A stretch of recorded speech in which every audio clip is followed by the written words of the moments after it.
আসন্ন ২০২৬ বিধানসভা নির্বাচনকে কেন্দ্র করে রাজনৈতিক তৎপরতা এখন তুঙ্গে।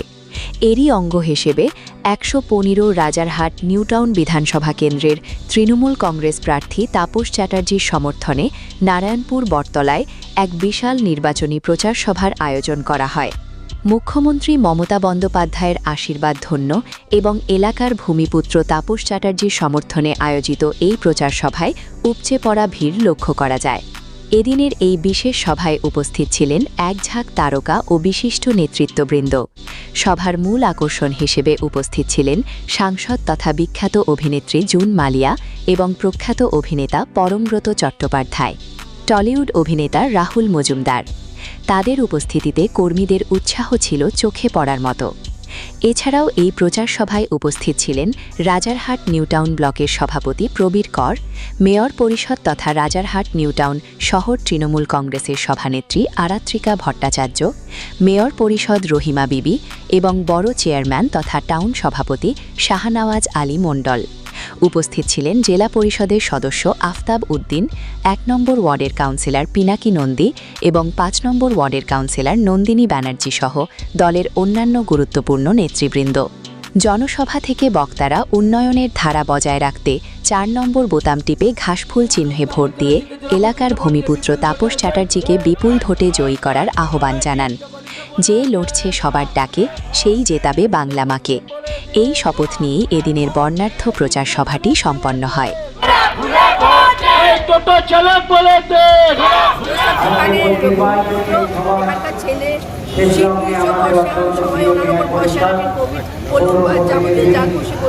যেমন আনন্দের সাথে থাকেন পুজোর সময়, কালী পুজোর সময়, ঠিক তেমন মানুষের যখন কোনো প্রবলেম আসে বা মানুষ কোনো প্রবলেমে পড়লে, সে হাসপাতালের ক্ষেত্রে হোক বা যে কোনো ক্ষেত্রে হোক, সবসময় তারা ২৪ ঘন্টা কাছে পায়। এবং তাপসদাকে আমি বহু বছর ধরে চিনি, অনেক বছর ধরে চিনি তাপসদাকে। সুতরাং আজকে আমি এসেছি তাপসদার জন্য প্রচার করতে, একদম আমাদের প্রচারের শেষ লগ্নের শেষ মুহূর্তে। তার জন্য আমার খুব ভালো লাগছে। চতুর্থবারের জন্য আমার মমতা বন্দ্যোপাধ্যায় অভিষেক বন্দ্যোপাধ্যায় পার্টনারশিপে ডাবল সেঞ্চুরি হতে চলেছে। পশ্চিমবঙ্গের মামাটি মানুষ অলরেডি ভার্ডিক্ট দিয়ে দিয়েছে। ফার্স্ট পেজে আমরা দুর্দান্ত ব্যাটিং করেছি, সেকেন্ড পেজে আরও জোরো ব্যাটিং হবে, হেলিকপ্টার শটস হবে। সুতরাং আপনারা তৈরি থাকুন। বিরোধীদের বলছি যে দিল্লির বাবুরা যারা এসছেন তারা এবার আস্তে আস্তে ক্যাম্প টেন্ট যা এনেছিলেন সব গোটাতে থাকুন, কারণ ৫ তারিখে আপনারা যদি এখনই না বেরিয়ে যান তাহলে ৫ তারিখে বিসর্জনের জন্য তৈরি থাকুন। জয় Bangla.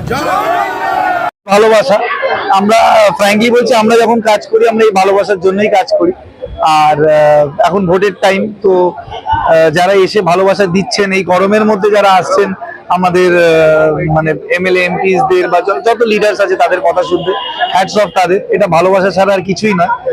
Are being a citizen of India, আমি একটাই কথা বলবো যে আমি তো অন্তত এটা ভেবে ভোট দিতে চাই যে যাকে আমি দরকারে পাবো। তো আমার মনে হয় এখানকার লোকেরা তাপস স্যারকে শুধু 5 বছর নয়, অনেক বছর ধরে পাশে পাচ্ছে। তো তারা জানে তারা কি করবে। ঠিক ৪ নম্বর বোতামটাই গিয়ে চিপবে, এটুকু আমি একদম শেষ। পুলিশের কারোর বিরুদ্ধে কোনো অভিযোগ থাকতে পারে, পুলিশের কোনো কেস থাকলে পুলিশ তাকে বিষয়গুলো করবে। আমাদের যত ছেলেগুলোর কেস ছিল ততক্ষণ ছেলে আমাদের কোর্টে গেছে আর কোর্ট আবেদন করেছে। এখন শুধু একটা আমাদের বাড়িতে গিয়ে তারা মানে কনফার্মেশন করেছে, যে দেখেছে বাপি মন্ডলের মতো ছেলেকে পুলিশ ইন্টারোগেশন করেছে, সেটা আমরা মেনে নিয়েছি। আমি নিজে সঙ্গে করে গেছিলাম, উনি সেদিন জেগে ওনার উদ্দেশ্যটাই ছিল আমাদের নেতাদের কর্মীদের হ্যারেস করে। কালকে দেখুন, কালকে হঠাৎ কিছু নেই, পুলিশ গেছে গিয়ে করে বাবু আলীর বাড়ি। আর রাঘব ঝা, আমি আশ্চর্য করছি, রাঘব ঝার বিরুদ্ধে কোনো অভিযোগই নেই। রাঘবের বাড়িতে গিয়ে রাঘব বলছে যে উপর থেকে পুলিশ পুলিশ বাহিনী নামছে বাড়ির। আশ্চর্য, এরকম ভোট করে কোনো দেখেনি। আমাদের একটা মনন বলে ছেলে এবং শুভেন্দু, দুজনে আমার কাছে গিয়ে ডাম্পির কাছ থেকে গিয়ে বাড়ি যাচ্ছে। তাদেরকে ধরে বলছে ওই লোকটার নাম কোনো টাকা, তাহলে তাকে অফিসার বলছে তুই তো গাড়ি করে কথাবার্তা বল। অফিসারকে বলছে আপনি আমাদের ছেলেন না, এরকম ভাবে কথা বলছেন।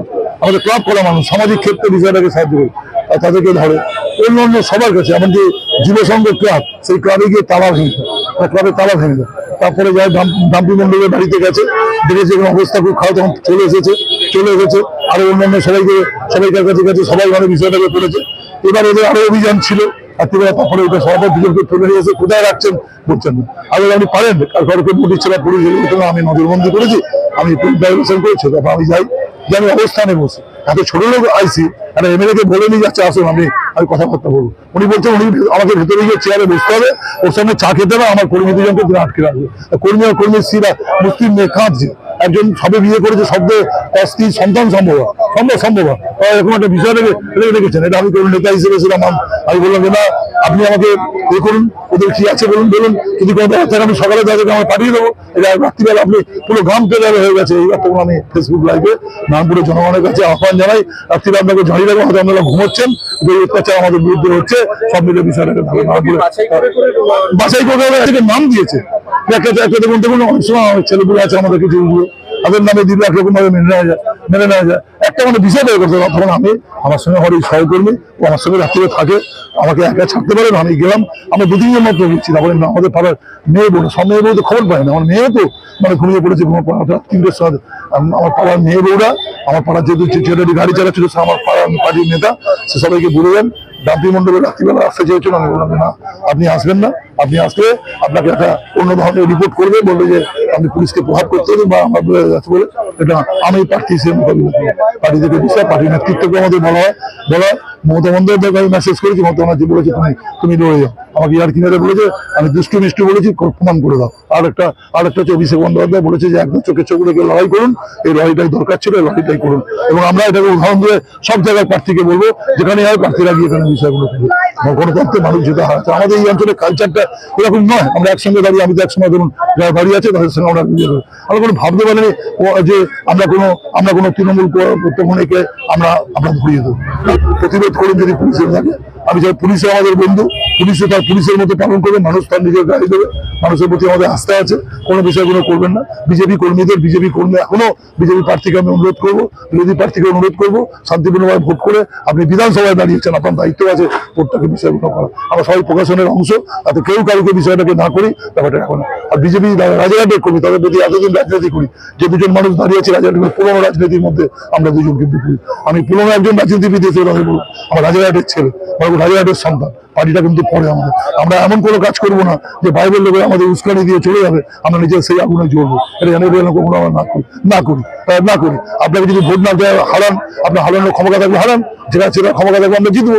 যেটা হারাটা 4 তারিখে মানুষের বাক্স খুললেই বিষয় হয়ে যাবে, আমি কোনো কাজ করা উচিত হবে না। কিন্তু আমাদের এলাকার বদনাম হয়, এলাকার বিষয় ওদের কখনো ধরুন লাগে। রাজাঘাট সম্বন্ধে খারাপ কথা টিভিতে গেলে আমাদের বুকে ব্যথা লাগে। রাজাঘাটের ভালো কাজ মনে আমাদের করবো, খারাপ কাজ আমার চাই না। রাজনীতি করছি, মানুষকে ব্যাপারটাকে রাখবো। আমরা এখানে যদি মারামারিকে যুক্ত হই, একটা ইয়ং ছেলে যারা আমাদেরকে ফলোয়ার করে নেতা বলে, তাদের কাছে আমরা কি উদাহরণ দেবো? আমরা চাই যে মানুষ করবে, এটা আমরা কখনো হতে দেবো না। তো আজ রাত্রে আমাদের কর্মীদের বলেছি থাকবেন, সব কর্মীকে সুস্থভাবে থাকতে বলেছি। কোনো কর্মী ইয়ং ছেলে কোনো মদ খাবে না, কোনো অসম্মান করবে না, কোনো কারোকে বিষয়গুলো করবে না।